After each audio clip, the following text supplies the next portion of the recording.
بسم الله الرحمن الرحیم. قدرمندو لیدونکو او اوریدونکو ګرانو هیوادوالو سلامونه او احترامات مې ومنئ. نن د 23 مارچ کال 2016 چې د دوشنبې ورځ سره سمون خوري ستاسې خدمت کې حاضر یم. د نن ورځې موضوعات زما سیمه ییز د افغانستان او پاکستان د جګړې او د بیا جګړې د ګرمېدلو مسله ده. همدارنګې د ایران او د امریکا شخړه او د ډونالد ټرمپ او د اروپا ترمنځ فاصلې او نوې تازه کړکېچونه دا مهم پیښې دي او مهم نور ټکي به دلته وي. حتما برنامه وګورئ لپاره دې چې تاسو به کیدای شي ممکن داسې خبرونه لاس درشي چې بل ځای کې نه اوسي. د افغانستان او د پاکستان ترمنځ د کړکېچ مسله دا ده چې اوس هم د دواړو خواونه یو په بل دغه روان دی، خو افغانستان هماغه اوربند چې د اختر کړی و 3 ورځې خپل په واده او په تعهد ودرېده، خو پاکستان په دې 3 ورځو کې هم خپل په واده او تعهد ونه درېده او افغانستان یې د اور لاندې نیولی و. د پاکستان وزیر دفاع ویلي دي چې موږ اوربند کړی و، اوربند وخت پوره شوی دی او ممکن موږ په افغانستان باندې بیا بریدونه وکړو. خو دا وزیر دفاع دومره بې خبره دی چې دا 3 ورځې د اختر او اته د روژې داسې ورځ نه وه چې دوی برید نه یې کړی، نو بنان دوی کوم اوربند کړی او د کوم اوربند احترام دوی کړی دی. همدارنګې په دننه خیبر پښتونخوا کې د مجاهدینو عملیات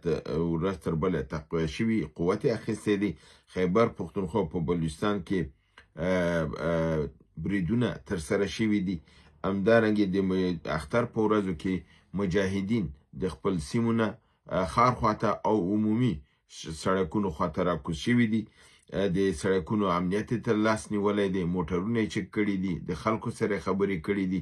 او دا یو نوع خپل هغه مظاهره یا تظاهر د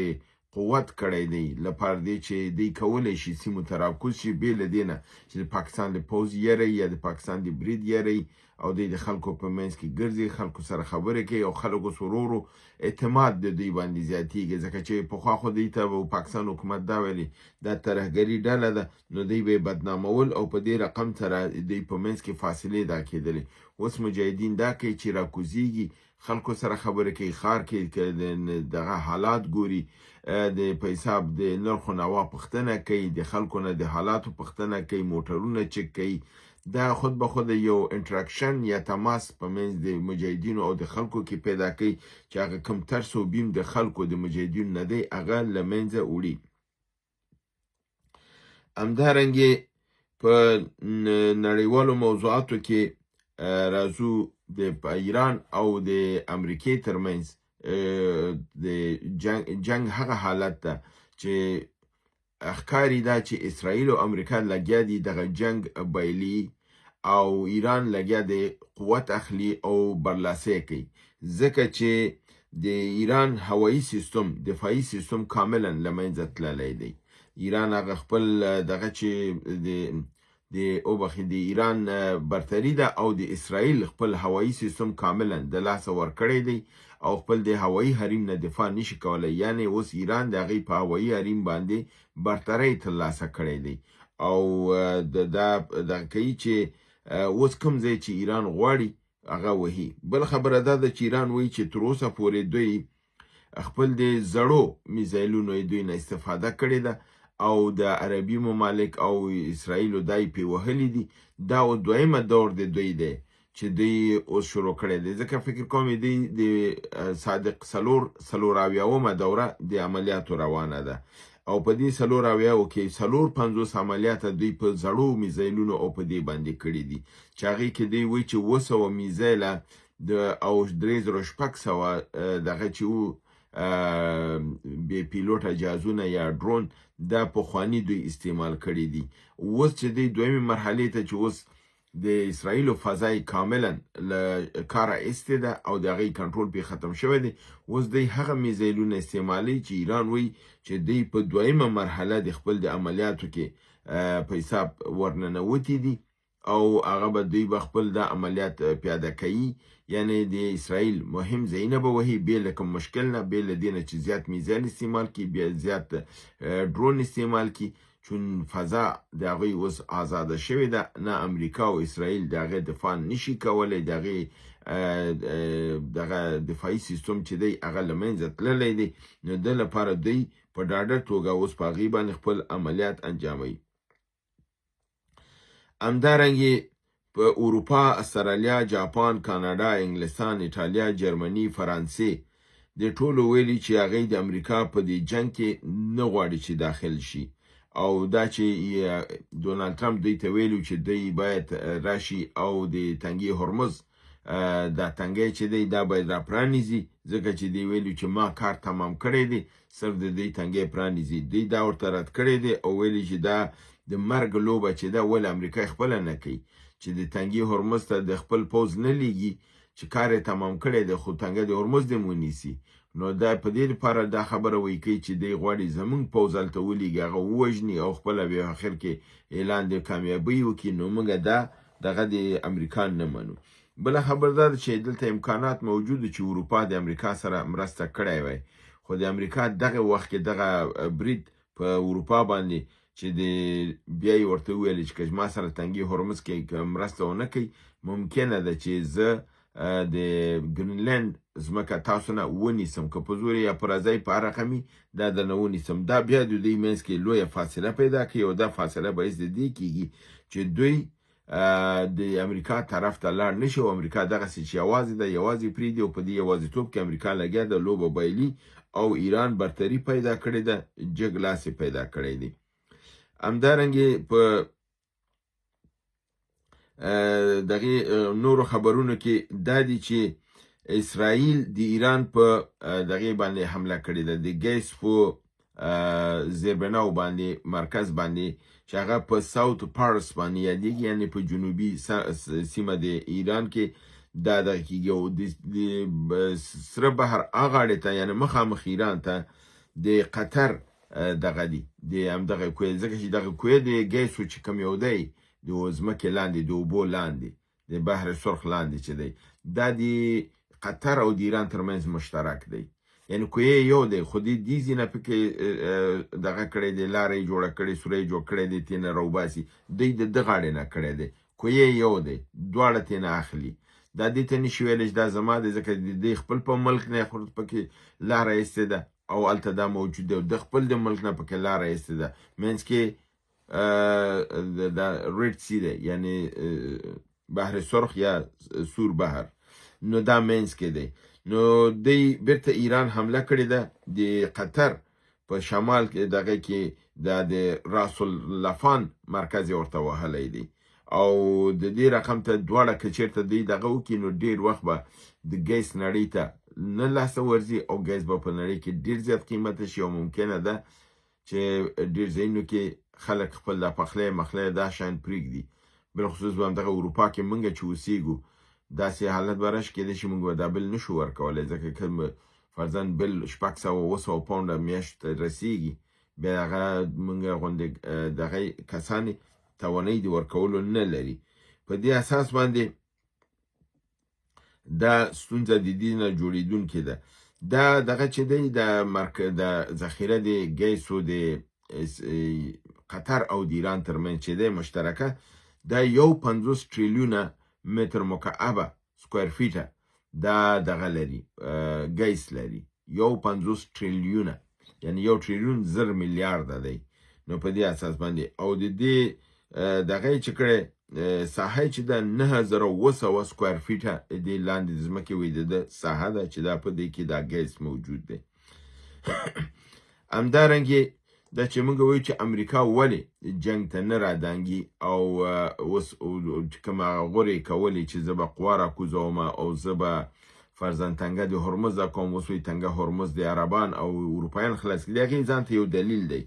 د دوی یو کښتۍ وه یا یوه کشتۍ وه چې د امریکا نه را روانه وه او د دوی د میزایلونو د راکټونو ضرورتونو د رفع لپاره دا ډکه وه. په دې کې 10,000 دانې دفاع هوایي مختلف راکټونه وو چې داسې راکټونه هم پکې وو چې 800 دانې فرضاً پکې وو چې هغې هر یو قیمت 15 میلیونه ډالر دی. داسې میزایل هم پکې شته چې هغې هر قیمت 15 میلیونه تر 50 میلیونه ډالر دی. داسې میزایل هم پکې شته چې 3.5 میلیونه ډالر دي، فرضاً 400 دانې وي پکې، داسې میزایل 3.5 میلیون ډالر ارزښت لري. د دې کښتۍ نوم دی رابرټ ای پیرس. رابرټ ای پیرس دا د نوم دی، او دا په 21 د مارچ کې ایرانیانو دا کښتۍ ویشتله. 2 میزایلو باندې وار وکړه، هغه 2 میزایله د دې څنګ کې چې دفاعي کومه کښتۍ روانه وه هغې مخه ورته ونیوله د 2 میزایلو، خو په مجرد چې 2 نور میزایله راغله د هغې مخه کښتۍ ونه شو نیولی، په دې کښتۍ ولګېدل، دا منځ کې 2 نیمه شوه او په ظرف د 14 دقیقو کې دا د اوبو لاندې لاړه او غرقه شوله. په دې اساس سره د پیټرایټ میزایلونه، کروز میزایلونه، دافع هوا نور میزایلونه چې انواع مختلف په دې کښتۍ کې وو دا ټول له منځه لاړل. ویل کېږي چې دې کښتۍ کې دا 10,000 دانې میزایلونه د دې ټولو قیمت مجموعاً 58 میلیارده ډالره وو، او دا دغه اسلحه وه چې دغه دلته چې سیمه کې څومره کښتۍ دي لکه 4 غټې او د هر غټې سره 15 وړې او اضافي نورې په حدود 10 یو پیره که دی نه ډک شوي وی او دی دا مصرف کړی وی، بیا یو پیره بل هم ډکېدلی شو، یعنې تر هغه پورې چې دی دا مصرف کو بله کښتۍ په لاره کې وه چې هغه 3 هفتې بعد را رسېږي، یعنې دا د 3 هفتو لپاره دی مصرف و. 3 هفتې بعد بله کښتۍ را رسېدله. دا کښتۍ چې اوس غرقه شوله او بله کښتۍ 3 هفتې لرې پرته ده، نو دلته اوس اسرائیل او امریکا سره د دفاع لپاره میزایل نشته، د ده لپاره لیټولات نه کار اخلي او دا موضوع لږه شاته غورځولې ده چې مبادا دلته ایران په دې دانه شي، خو ایران په دې پوه ده، کښتۍ ورته وهلې ده او د دې 126 تنه کارکوونکي چې هغه ته د هلیکوپترو په ذریعه باندې نجات ورکړل شوی دی. خپله کښتۍ کاملا د اوبو لاندې شوې ده او غرقه شوې ده. همدارنګې 2 ورځې مخکې ایرانیانو د فتح نمبر 2 یا دویم فتح چې د 14 تر 15 موخ سرعت لري، یعنی د سرعت د ضد اواز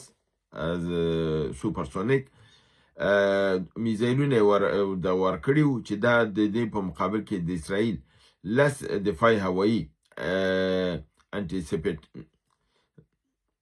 دغه د انټرسپیټرونه راغلي وو 10 ځانې، او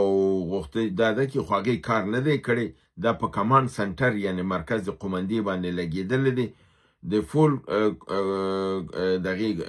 دغې کور او دغه د منځه وړی دی دفاعي کمپاوند نه، یعنی فل کور چې هغې درلوده چې دا کمپاوند به نه لګي دفاعي، هغه د دفع کړی دی، او دلته 7 نظامي جنرالان د اسرائیل وژل شوي دي، او تعداد زیات نور عادي واړه سیمنسبان هم دلته موجود او هغه هم له منځه تللي دي. او په دې رقم سره ایران خپل هغه سوپرمسي د فضایي په دې باندې کړی دی چې اوس د دې دافع هوا سیستم کار نه کوي او د ایران په مقابل کې فلج ښکاري. همدارنګې بل خبر دا دی چې ایران په دیګو ګاراسي کې چې کوم برید شوی و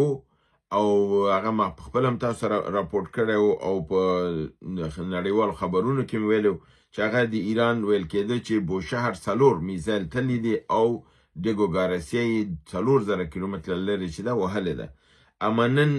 ایران اعلان وکړ چې ما دیګو ګاراسي نه ده وهلې او دا فالس فلاګ دی، یعنی د دروغو دغه د حمله ده د بل چا د خوا نه ده، صرف د لپاره چې دیګو ګاراسي جزیره چې ده د انګلیسانو ده او قوا پکې د امریکایانو ده، د ده لپاره چې انګلیسان مشتعل کی چې د خپل هغې جزیرې نه دفاع وکړي، دا کار دوی کړی دی، د امریکا په دغې باندې کې خپل امریکایانو حمله کړې ده او دا مګرم ایران دا رد که او په دې اساس باندې فکر نه کوم چې انګریزان مشتعله شي، ځکه چې په قبرس کې د انګلستان په مرکز باندې چې امریکایانو برید وکړ بیا ایران هغه رد کړ، نو په دې اساس باندې انګلیسانو په جنګ کې د مداخلت ونه کړ. بل خبر زموږ نن دا دی چې عربستان د ایران نظامی اتشه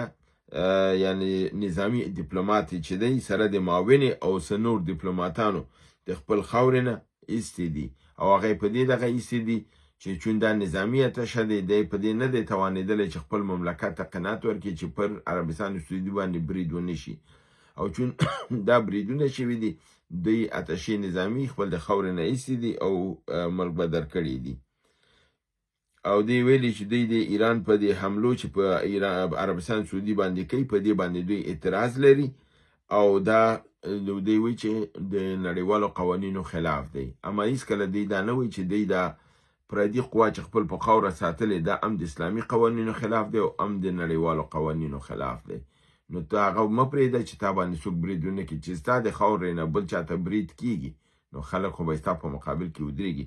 عربان یو طرفه قضاوت کوي په دې چې دوی ملامت دي او تاریخ هم دوی ملامتوي ځکه دوی غلامان دي او غلام چې دی هغه ازادي نه لري نو د لپاره بل څوک ورته دی د ازادي ورته اخلي نو دوی خپل هغه ازادۍ لپاره هم حداقل خوشحالي نه کوي دا و زمونږ د نن ورځې برنامه چې تاسو حضور ته مو وړاندې کړه هیله د برنامه وګورئ خوا کې دوستانو سره شریکه کړئ تر بل برنامې چې بیا ستاسو حضور ته حاضرېږم تاسو په لوی پروردګار د عالمینو سپارم وما علینا الا البلاغ